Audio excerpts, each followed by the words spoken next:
first guest on today's Big Blend Radio Champagne Sunday shows. No, she's not new to our show at all. She has been on our show a couple, I can't even count now, 2, 3 times.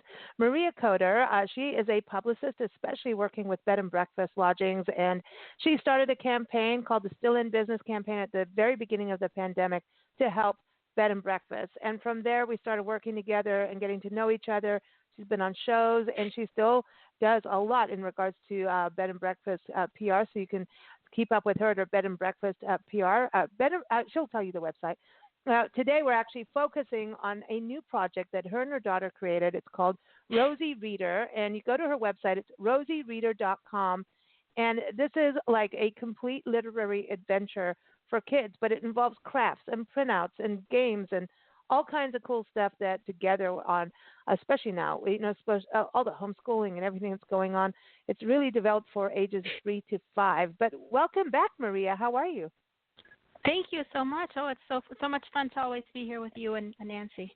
Hey, I know, man. It's like we're talking about something completely different, and I think, it's amazing what you've done for a bed and breakfast. I just want to give you a big thank you because I know as we travel the country full time, we're seeing so many bed and breakfasts. We have a special feature on 21 bed and breakfasts coming out in our November Parks and Travel magazine.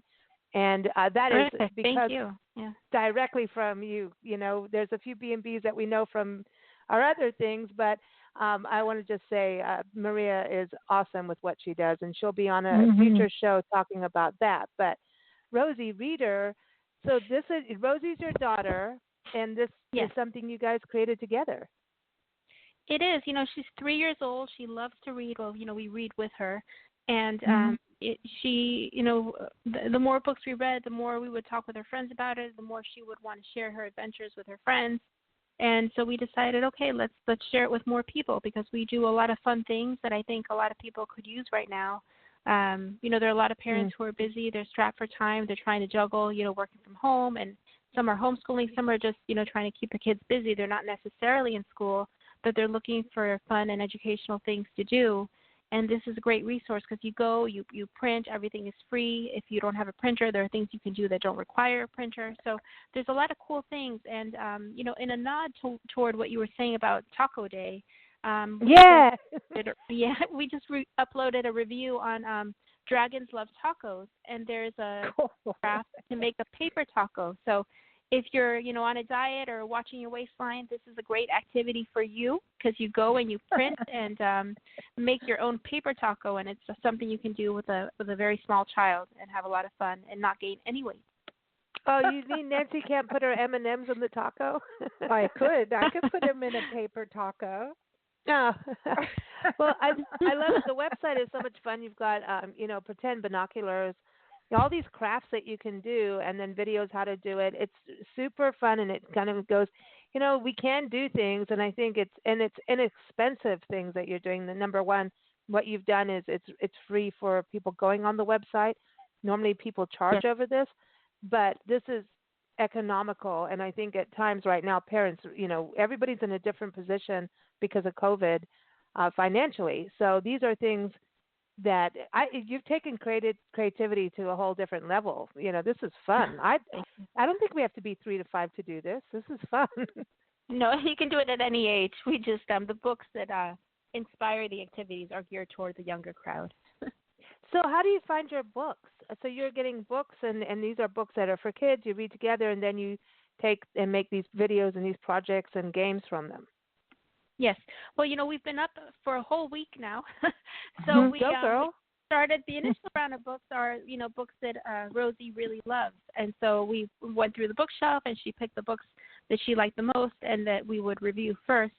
And, we put calls out to different publishers and book authors and illustrators. And, we're starting to get a steady stream of books now. So now we will be, picking and choosing which books we really like the most to go with. And, we offer both. We offer, editorial placements, and also we offer paid reviews for people who, might be new on the scene or established and still want to get an extra dose of publicity for their book. It's the great thing about this. I feel like I'm merging everything that I've learned over my professional life. I'm a journalist first and foremost, and then over to public relations. I do a lot of publicity, as you know well, for the bed and breakfast and the lodging industry. Mm-hmm. But I also do a lot of publicity for books. So this is a way to combine all of my skills and everything that I love and everything that my daughter loves, and come up with something that's unique and fun and free for people to come and visit and do these many activities and read these books. And a lot of libraries aren't open now, but a lot of the books, if not all of the books that we review, are available at libraries too. So there's no need to spend any money on the books if that is an issue or a consideration at the moment. That's great. And the other thing is, libraries, and some libraries are doing more online, as well over the years. They're changing. They're trying really hard, and our libraries are. I mean, that's it. I mean, we need to have our country needs to be educated. That's of course. We need to keep supporting our libraries as much as we can, and independent bookstores. I just got to say that it's important as well. But I think also the authors.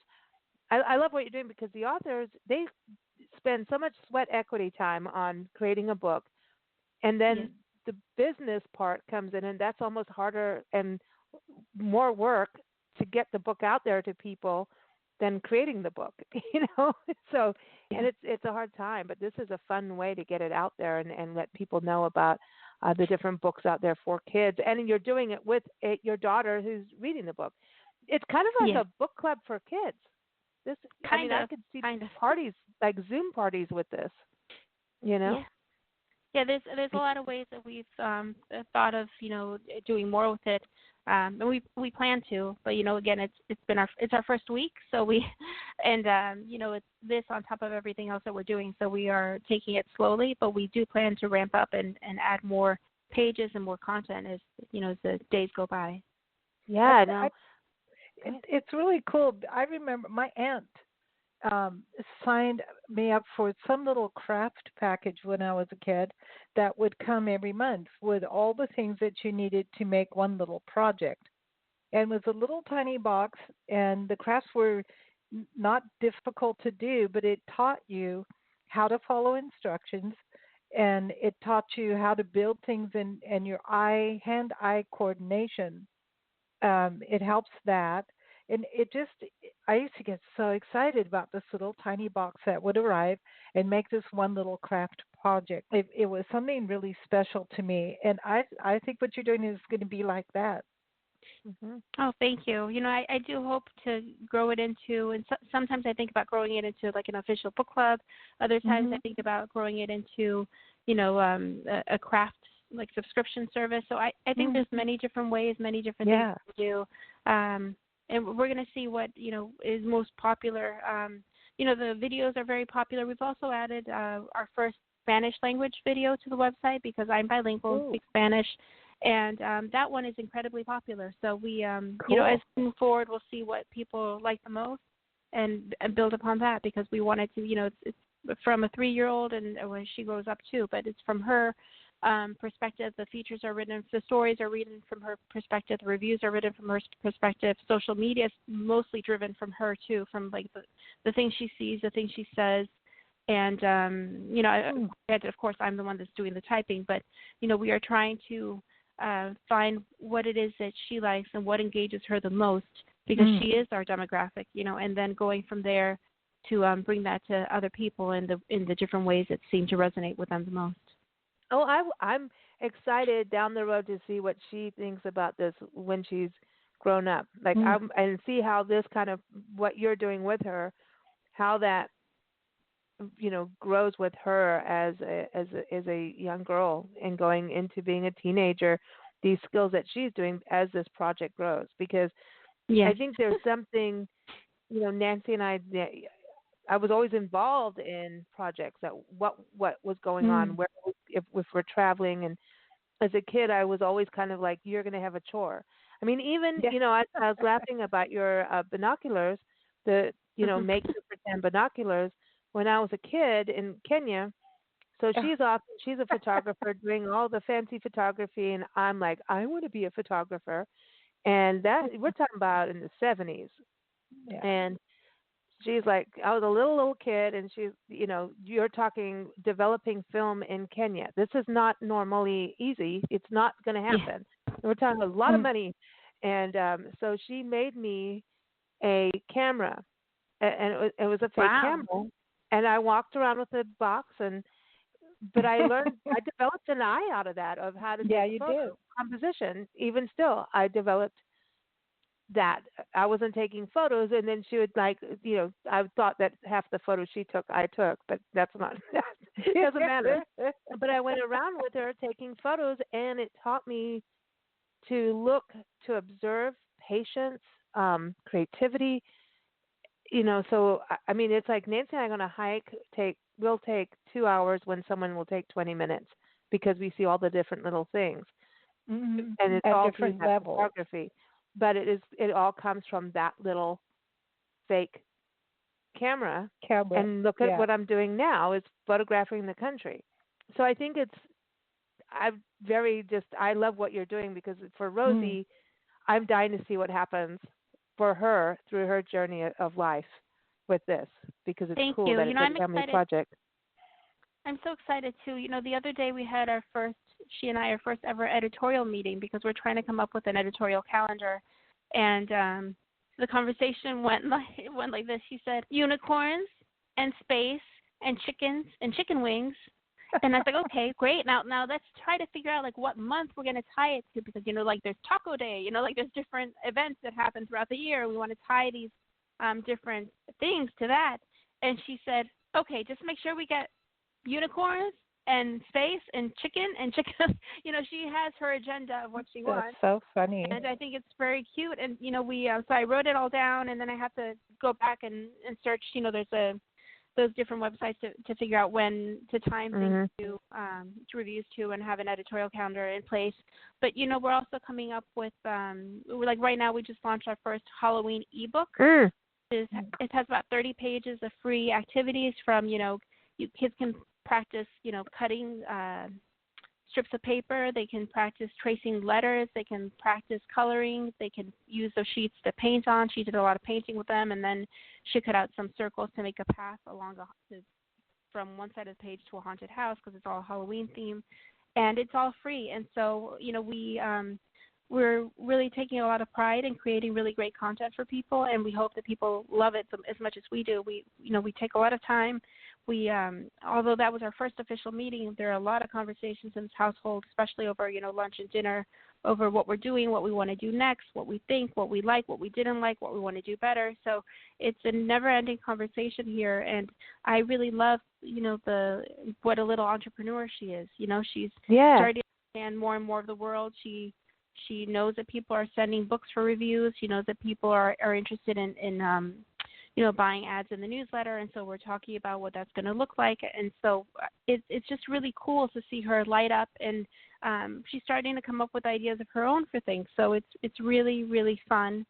And when we are out, like at the playground, she'll see like a leaf, and she'll say, we should do something with leaves for autumn for Rosie-Reader. So she's really getting into the spirit of it, which is really amazing, because she's so little. She's so little. We make these assumptions, that children can only think this far depending on their age, and we're always wrong about it, because I found, like, especially with Lisa and the lifestyle we were doing, traveling around, that she was way more adult and way smarter than what school would think she was. And the activities in schools were gauged at an age level, and were really actually too childish in a lot of ways. And I think that this is something that because we don't talk to our children and engage them in business activities or whatever we're doing, we kind of play down for them, that we're doing them a disservice. I think they're smarter than we think they are. That's what I found with Lisa and with other children. If you give them the opportunity to provide some input, you'll find out how smart they really are. Yeah. I think so. I think that, yes, I really think that if more people involve their children in more ways like this, that they would be thinking it and talking about this type of thing. They just part of it is they don't have the context yet. They will they'll get that definitely as life goes on. I think every parent they've got the every intention of hey, and it's like to me I think of like to me the biggest fear of my life is like, oh my gosh, you have a child, like, oh my gosh, like what somebody help. It's like bring it home and then you've got to educate it and take care of it, and it's like, oh my gosh, this is 24/7 and you are responsible for it. So it's like, to me it's like when you can get help like this, it's awesome. 3 to 5 years old, it's such an important time frame of, I think that's really one of the prime times to start getting knowledge. And I remember going around the garden once when I was in South Africa, and we were with friends, and I think we were house sitting for them or something. I can't remember, but I took care of their little kid, Michael. His name was Michael, and I would take him around the garden. Remember Odette? Remember Nancy? Yes. Take their daughter and them around, and I would teach them all the plants in the garden, and that's how I taught him his alphabet, was through teaching him the garden and the plants. And that was because a nun taught me that by taking me around the garden when Nancy was giving art lessons to nuns in Kenya. This was crazy, but wow. Anyway, I know it's a crazy story, but I learned all these plants, and I got interested in plants, and obviously with Nancy too. But it was interesting because a nun, she was teaching the nuns in Kenya, in Nairobi. They were the Carmelite sister nuns, and they were the barefoot ones, and they're the ones that don't go out. Like they are that cloister nuns. And so she had to be blessed, and like the papal enunciate came from Rome for an event, and then had to bless Nancy and allow her to go behind. I don't want to say behind the bars, but it kind of looks like behind that. the bars. It is behind the bars to go and teach them. And when she would teach, this nun, Sister Margaret, would take me around the gardens and teach me the gardens.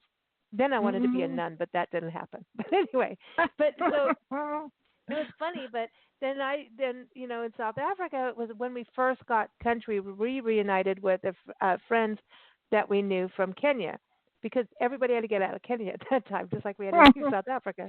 So anyway, long story short, I taught these two, young kids, and I was 9, 10, 11, teaching them their alphabets and things over plants. And I was one of those kids that did like Ranger Rick stuff. And this is kind of what I like what you're doing is you've expanded on that, where it's all kinds of topics. Even you go into how do you talk about masks and the pandemic with your children. That is really important right now, because how do you, without scaring them to death, really? Because I think it is scary for kids right now, of all ages. Yeah, it is very scary, and it's one of the things that we had to face here in the house was how do we approach it with Rosie, and how do we get her to actually wear the mask? At the beginning it was not easy, and she did not like it, and she did not want to leave the house. And one of the books that we reviewed just recently was Backpack Explorer. That book really was the first step to getting her out of the house. It really it comes with a magnifying glass. She wanted to go out exploring. Cool. She wanted to trees and things. So it's as a parent, it's finding a way, kind of like you did with with the nuns and the garden. It's finding a way to make the material connect with the specific child.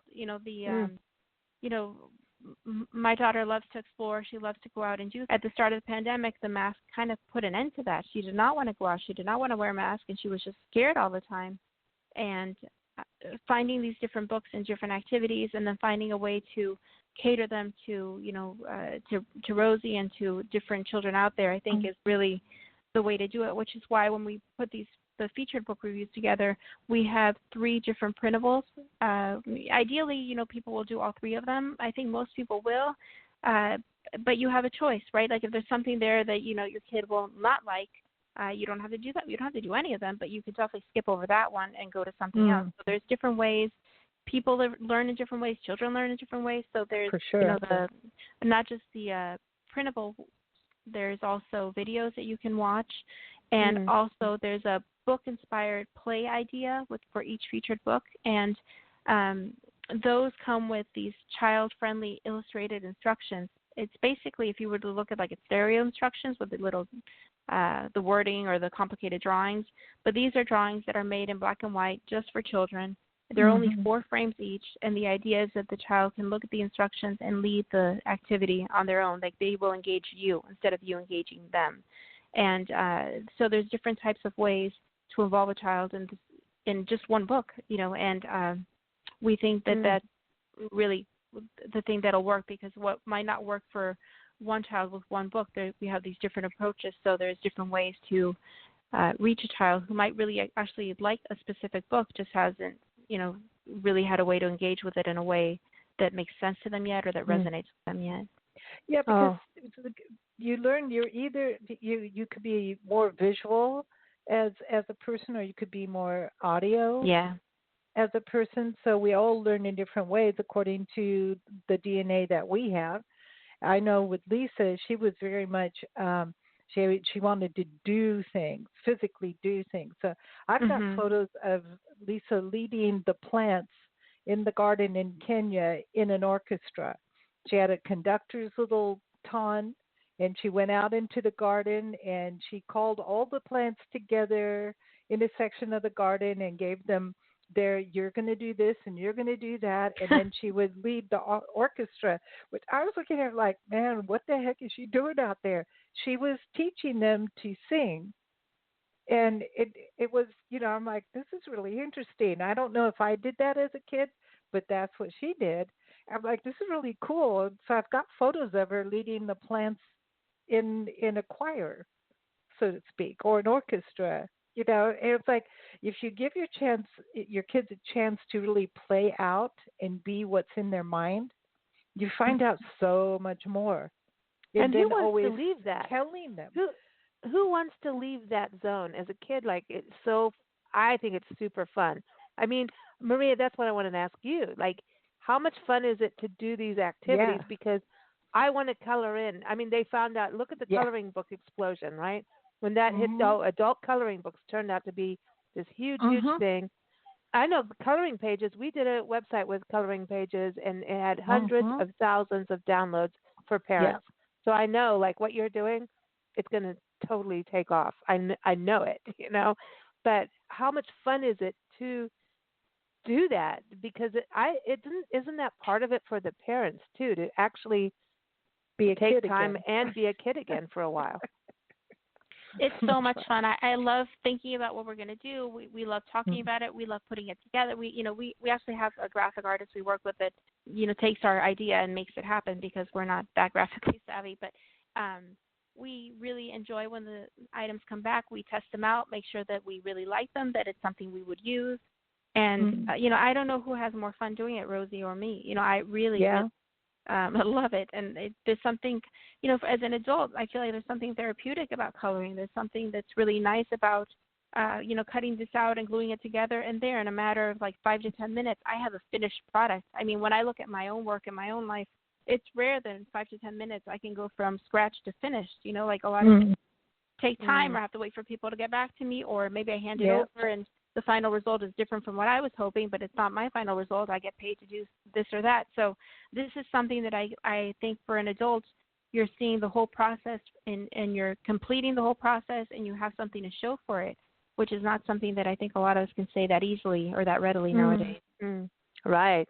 Well, good for you. Champagne toast to you I like and it. Rosie. Thank so you. what is Thank your you. champagne toast? This is our family tradition. It's you don't have to have champagne, but when we started the radio show, we were only doing Sunday shows, and that was our family tradition to always raise a glass and a toast to something positive, because no matter what is going on in the world, there is always a silver lining, no matter what. So what is your toast? My toast is to a lot more super fun reading adventures, because I feel like no matter what's going on in the world, I think a good book can take you anywhere that you can't physically go at the moment. Oh, I agree. I agree. I absolutely Opens doors agree. of your mind. Yeah. That's what inspired me to travel. I know we've traveled we've always done that, but how I learned about the world as a kid was books. Historical novels and all of that. I mean, it was in me from that. So thank you so much, Maria. I want to play a song for you and Rosie. It's one of my favorite songs by the Tall Men Group out of LA area, and everyone, tallmengroup.weebly.com, or you'll find them online. But this is a song called Uncle Remus Tales, and it's about that. It's about nature, especially because you're talking about Rosie loving getting out in nature, and you know how Nancy and I are nature freaks. But Uncle Remus Tales is just for you and Rosie. So thanks so much for joining us. Always a pleasure. I know we'll be chatting with you again in the future. Thank you. You too. Take care. Here it is, Uncle Remus Tales. And everyone, Rosie-Reader.com, and it's Rosie I-E. So, like Rosie the Riveter. Yes. So, Rosie-Reader.com. Take care.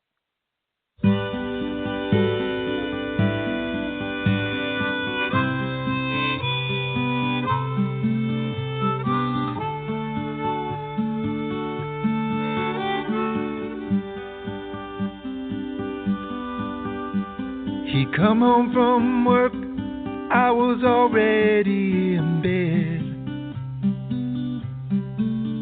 Mama fixed him a plate, I'd stay awake, 'cause I knew once he was fed, he'd climb them stairs, open the door to my room. With a pat on the head, he'd sit on the edge, read me a story or two about Brother Bear and Mr. Cricket. Old Brer Rabbit loved jumping in the thicket, and brave King Lion saving Sister Cow. They lived together in them woods somehow, every time without fail. Off into dreamland I'd sail, with Daddy reading them Uncle Remus tales. Now that old storyteller, he lived in a cabin in the South, with a corncob pipe bouncing just right. Stories flowed with the smoke from his mouth. Daddy would read 'em just the way they was written. Them creatures came alive at my bedside, sometimes scared me a bit.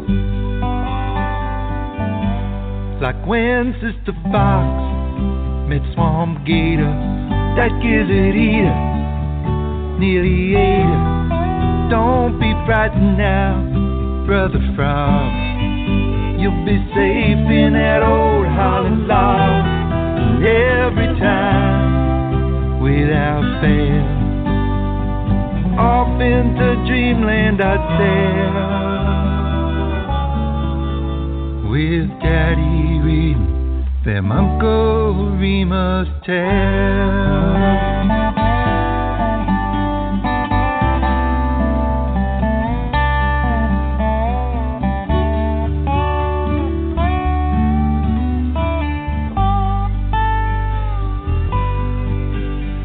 I come home from work, my boy's never asleep. I fix me a plate, climb them stairs, into his room I will peek. Him and his friends are playing them video games. I shake my head, shut the door, think to myself, what a shame for poor Brother Bear and Mr. Cricket. Nobody cares, Brer Rabbit's in the thicket, or brave King Lion saving Sister Cow. Wish my daddy would read me one now, like when Sister Fox met Swamp Gator. Man, that gizzard eater nearly ate it, and every time, without fail, off into dreamland I'd sail.